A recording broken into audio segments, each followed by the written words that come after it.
حضرت قریشی رحمۃ اللہ علیہ نے اس جگہ کو آباد فرمایا، اس کی بنیاد رکھی، اور حضرت رحمۃ اللہ علیہ نے اس اجتماع کا قیام بھی خود فرمایا، یہ ہم نے جاری نہیں کیا۔ البتہ فرق یہ ہے کہ حضرت رحمۃ اللہ علیہ نے اس اجتماع کا نام عرس شریف رکھا ہوا تھا کہ یہ عرس ہے، اللہ والوں کا عرس ہے، اس میں خیرات ہوتی ہے، فقیر جمع ہوتے ہیں اور اللہ اللہ کی آوازیں اور صدائیں لگتی ہیں۔ لیکن حضرت مولانا عبدالغفور عباسی مدنی رحمۃ اللہ علیہ جب سن 68 میں یہاں تشریف لائے پہلی مرتبہ مدینہ طیبہ سے، تو حضرت نے آ کے فرمایا کہ اب جو عرس ہیں اس کے اندر میلے کا تصور آ گیا ہے، اس میں گانے بجانے اور خرافات شامل ہو گئے ہیں، لہذا ہمارا جو اصلی طریقہ تھا عرس منعقد کرنے کا اس کی پہچان تھوڑی مشکل ہوتی جا رہی ہے، اس لیے ہم اب اس لفظ کو تبدیل کرتے ہیں، اس کو اللہ والوں کا اجتماع کہتے ہیں، یعنی اجتماع صوفیہ کرام، یہ حضرت نے اس کا نام رکھا اور اس کو بدل دیا۔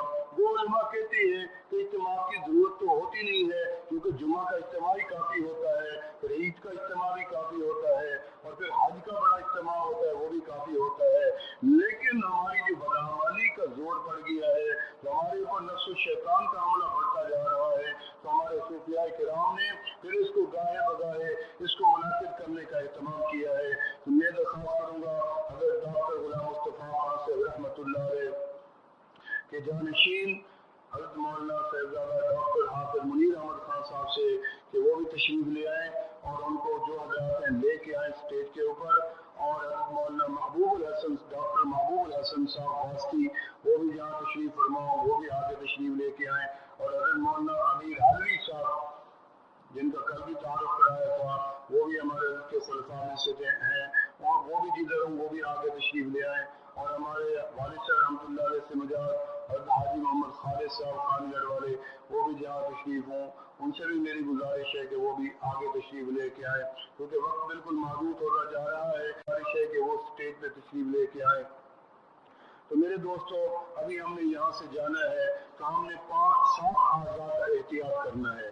7 اعضاء ہیں، یعنی پہلا عضو آنکھ ہے، یہ گناہ بھی کرتی ہے اور نیکی بھی کرتی ہے۔ جب اس آنکھ سے ہم قرآن کو دیکھتے ہیں تو یہ نیکی ہے، جب اس آنکھ سے ہم کعبے کو دیکھتے ہیں تو یہ نیکی ہے، جب اس آنکھ سے ہم والدین کو دیکھتے ہیں تو یہ بھی نیکی ہے، جب اس آنکھ سے ہم محبت سے کسی مسلمان کو دیکھتے ہیں، انسان کو دیکھتے ہیں تو یہ بھی نیکی ہے۔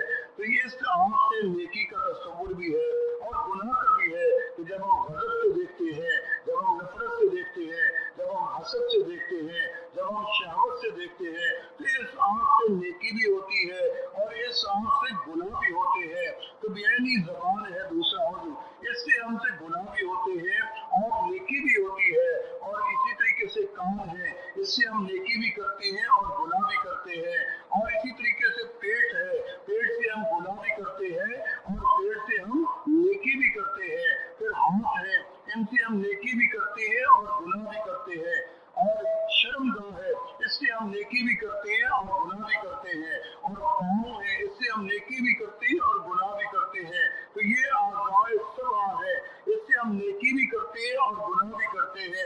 انہی کے اعمال ملائکہ لکھتے ہیں کرام کاتبین، دائیں طرف بیٹھا ہوا فرشتہ بھی یہی لکھتا ہے اور بائیں طرف والا بھی یہی لکھتا ہے، ادھر والا نیکیاں جمع کرتا ہے، ادھر والا برائیاں جمع کرتا ہے، گناہ جمع کرتا ہے۔ تو میرے دوستو ان اعضاء 7 کو آج وعدہ کرنا ہے کہ ہم نے نیکی میں لگانا ہے اور گناہوں سے ان اعضاء 7 کو بچانا ہے۔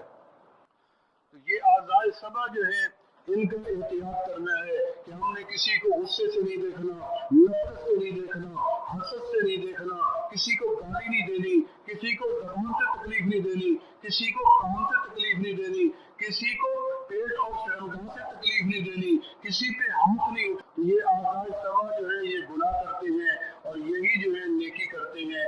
میری آپ سے گزارش ہے کہ آپ ان کا محاسبہ جاری رکھیں۔ ہمارے جسم میں ایک عضو ہے ایسا جس کو سردار کہا گیا، جس کو حاکم کہا گیا، وہ دل ہے۔ دل کا صرف ایک عمل لکھا جاتا ہے جبکہ باقی اعضاء کے 2 عمل لکھے جاتے ہیں، یعنی نیکی اور بدی دونوں لکھے جاتے ہیں۔ دل ایسا عضو ہے جس کی صرف نیکی لکھی جاتی ہے اور برائی اس کی نہیں لکھی جاتی۔ اگر ہم دل میں نیکی کا ارادہ کر لیتے ہیں تو اللہ پاک اس فرشتے کو حکم دیتے ہیں دائیں طرف والے کو کہ میرے بندے کی نیکی فوراً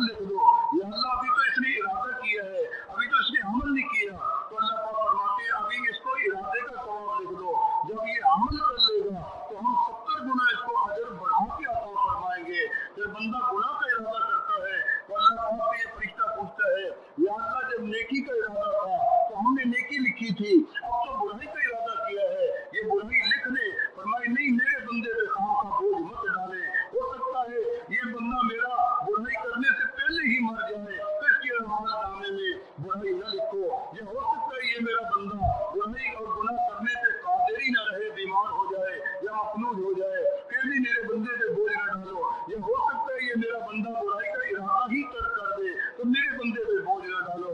जब ये बंदा बुराई का इरादा तर्क करता है तो अल्लाह पाक से फरिश्ता पूछता है या अल्लाह इस बंदे ने बुराई का इरादा तर्क किया, अल्लाह पाक फरमाते हैं इसको नेकी लिख दो। तो इसलिए हमने आज इस मजमे में तौबा करनी है और इस्तिग़फ़ार करना है, हर गुनाह की तौबा करनी है, तजदीद ईमान करनी है हमने।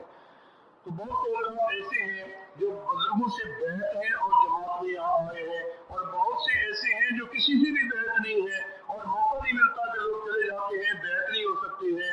तो हमारे कुछ हज़रात का ये मशवरा हुआ है कि वो हज़रात जो बैत लेना चाहते हैं नक्शबंदी सिलसिले की रौज़ा रसूलुल्लाह सल्लल्लाहु अलैहि वसल्लम तक निस्बत पहुँचाने की, तो वो कलिमात पढ़ेंगे, उनको बैत मिल जाएगी। और जो पहले से बैत है वो सिर्फ कलिमात पढ़ ले ताकि तजदीद ईमान हो जाएगी और हमारी तौबा अल्लाह रब्बुल आलमीन के यहाँ चली जाएगी। और ऐसे इज्तिमाई तौबा में इंशाअल्लाह ताला अल्लाह पाक जरूर माफ फरमा देंगे। तो जो कलिमात ये फकीर पढ़े, जो बैत की नियत से पढ़ना चाहेंगे वो बैत की नियत से पढ़ते जाएं, जो सिर्फ तौबा की नियत से पढ़ेंगे वो तौबा की नियत से पढ़ते जाएं। पढ़े बिस्मिल्लाहिर्रहमानिर्रहीम, अस्तग़फिरुल्लाहल अज़ीम। मस्तूरात भी पढ़ती जाए, मस्तूरात भी सुन रही है, काफ़ी तादाद में अल्हम्दुलिल्लाह मस्तूरात आई हैं, उनसे भी यही गुजारिश है कि वो भी ये कलिमात पढ़ती जाए। बिस्मिल्लाहिर्रहमानिर्रहीम, अस्तग़फिरुल्लाहल अज़ीम, अस्तग़फिरुल्लाहल अज़ीम, अस्तग़फिरुल्लाह तआला रब्बी मिन कुल्लि ज़ंबिन व अतूबु इलैहि, आमनतु बिल्लाहि व मलाइकतिहि व कुतुबिहि व रुसुलिहि वल यौमिल आखिर वल क़दरि खैरिहि व शर्रिहि मिनल्लाहि तआला वल बासी बादल मौत। या अल्लाह मेरी तौबा है शिर्क से, कुफ्र से, बिदअत से, चोरी से, झूठ से, ज़िना से, ग़ीबत से, हर गुनाह से। या अल्लाह मेरी तौबा कबूल फरमा। अशहदु अल्ला इलाहा इल्लल्लाह वहदहु ला शरीक लहू व अशहदु अन्न मुहम्मदन अब्दुहु व रसूलुहु। बस भी आपको मुबारक हो, आपने और हमने मिल के तौबा की है और हमारा रूठा रब हमसे राजी हो गया है। बस इतनी देर लगी है अल्लाह को मनाने में, थोड़ी सी देर लगी है मुख्तसर से कलिमात से कि इतनी बड़ी ज़ात को हमने मना लिया है। हमारी तौबा में देर थी, अल्लाह की बख्शिश में देर नहीं थी, हमारे सवाल में देर थी, रब की आता में तो देर ही नहीं थी। इसलिए हमारा गुमान यही है कि अल्लाह पाक ने फरमाया अना इंद ज़न्नि अब्दी बी, मैं अपने बंदे के गुमान के मुताबिक फैसले देता हूँ। हमारा यही गुमान है कि आज इतनी बड़े इज्तिमा में हमने अल्लाह से तौबा की है, अपने तमाम सगाइर से तौबा की है, कबाइर से तौबा की है, आलानिया गुनाहों से तौबा की है और मख्फी गुनाहों से तौबा की है और दिन रात के गुनाहों से तौबा की है, हाथ कान पाँव के और तमाम जिस्म के आज़ा के गुनाहों से तौबा की है। तो अल्लाह पाक ने हमें आज माफ फरमा दिया है। तो भाई फिर इस गंदे रास्ते पे कदम नहीं रखना, फिर इस वहशतनाक खतरनाक रास्ते की तरफ देखना भी नहीं है, क्योंकि ये तो खतरनाक वाला रास्ता है, सांप और बिच्छू वाला रास्ता है। ये तो वो रास्ता है जिसमें जहन्नम का गड़ा है, जिसके अंदर अल्लाह की नाराज़गी मौजूद है। हम तो सिरात मुस्तकीम के तालिब हैं। याद रखो, रास्ता तब्दील नहीं करना, रास्ता हमारा सिरात मुस्तकीम है। अगर हमने रास्ता तब्दील किया तो हमारी तो मंजिल तब्दील हो जाएगी। इसलिए हम उसी रास्ते पे चलेंगे जिस रास्ते पे आमना के लाल हजरत मोहम्मद मुस्तफ़ा सल्लल्लाहु अलैहि वसल्लम चल के जन्नत में दाखिल हो गए। अबू बकर, उमर, उस्मान, अली और तमाम सहाबा किराम रिज़वानुल्लाह अलैहिम अजमईन, तमाम ताबिईन, तबा ताबिईन, अइम्मा मुज्तहिदीन चल के जन्नत में दाखिल हो गए। और हमारे असलाफ, हमारे अकाबिर, हमारे मशाइख, हमारे उलमा असातिज़ा और हमारे मुर्शिद जिस रास्ते पे चल के जन्नत में चले गए हैं, हम तो उस रास्ते को नहीं छोड़ सकते। हम तो उसी रास्ते पे जाएंगे, तब जाकर उसी मंजिल पे पहुंचेंगे जहाँ बहारें लगी हैं, जहाँ औलिया अल्लाह का दीदार होगा, जहाँ नबी इस्लाम की जमात का दीदार होगा, जहाँ अल्लाह के हबीब का दीदार होगा।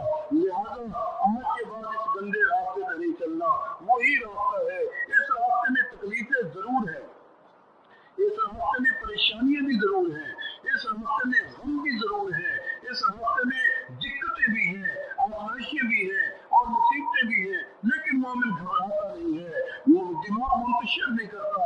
ये नहीं कहता कि सारे जमाने की परेशानियां मुझे अकेले को क्यों लगी खड़ी हैं और बंदों को क्यों नहीं है। ये अल्लाह तेरे दर्जात बुलंद करना चाहता है।